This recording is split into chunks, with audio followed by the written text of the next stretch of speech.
વિભાગ બી અ નીચેના જોડકા યોગ્ય રીતે જોડી ફરીથી લખો। 1.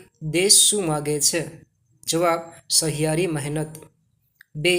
કામ કરે ઈ જીતે। જવાબ ગીત। બ.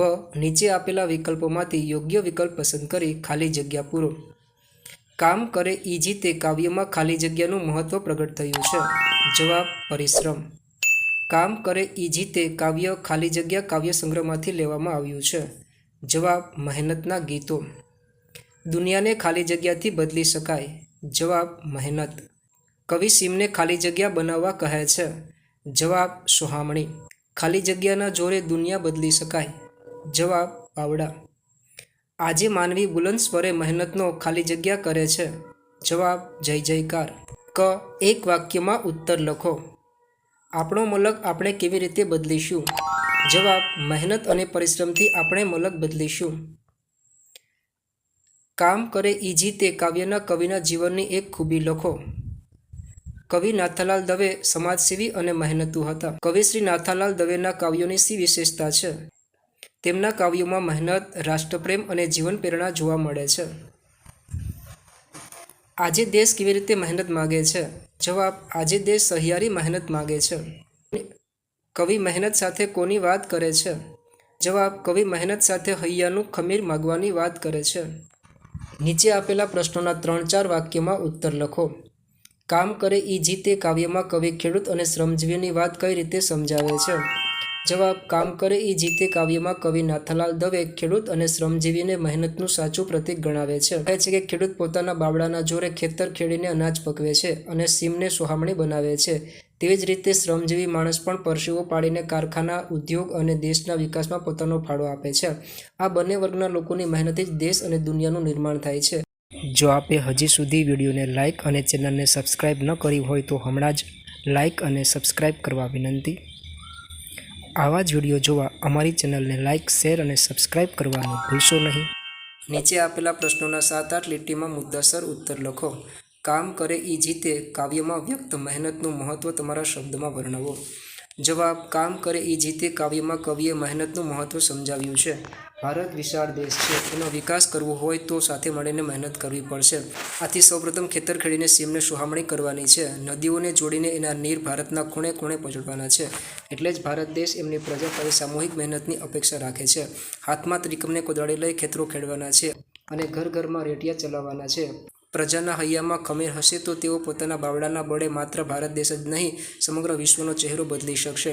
દરેક વ્યક્તિએ સ્વાવલંબી થવાનું છે અને મહેનત કરીને પોતાનું સ્વમાન જાળવવાનું છે।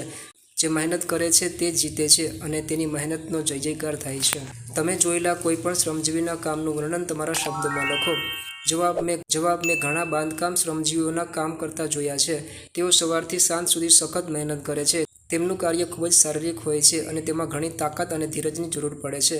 સામાન્ય રીતે તેઓ ઈંટો, સિમેન્ટ, રેતી અને કપચી જેવી સામગ્રીને એક જગ્યાએથી બીજી જગ્યાએ લઈ જાય છે। કેટલાક શ્રમજીવીઓ સિમેન્ટ અને પાણીનું મિશ્રણ બનાવીને ગારો તૈયાર કરે છે। અન્ય લોકો ઈંટો ગોઠવીને દિવાલો ચણે છે અથવા સ્ટીલના સળિયા બાંધે છે। તેઓ ચેનલ પર નવા હોય તો લાઇક, શેર અને સબસ્ક્રાઇબ કરવાનું ભૂલશો નહીં અને હા, આપના અન્ય મિત્રોને પણ આ વિડીયો જરૂરથી શેર કરજો। વિભાગ સી સૂચના પ્રમાણે જવાબ લખો। નીચેના શબ્દોની સાચી જોડણી શોધીને લખો।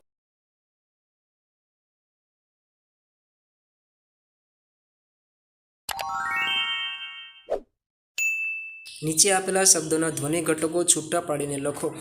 બુલંદ, નદીઓ, હૈયા, ત્રિકમ, કોદાળી, પ્રીત। રેખાંકિત સંજ્ઞાના પ્રકાર જણાવો। બાંધો રે નદીઓના નીર। જવાબ દ્રવ્યવાચક। 2. માગે છે દેશ આજ મહેનત મજિયારી। જવાબ જાતિવાચક। રેખાંકિત વિશેષણનો પ્રકાર જણાવો। બાવડાના જોરે આ દુનિયા બદલવી।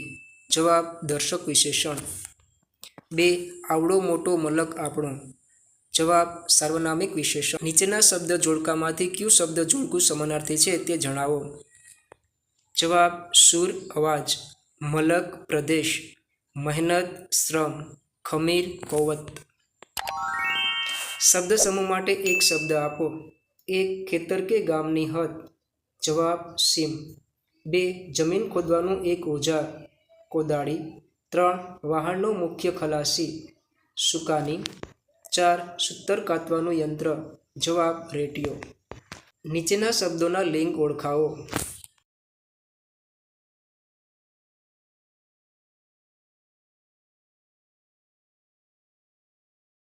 નીચેના તળપદા શબ્દોના શિષ્ટ રૂપ આપો.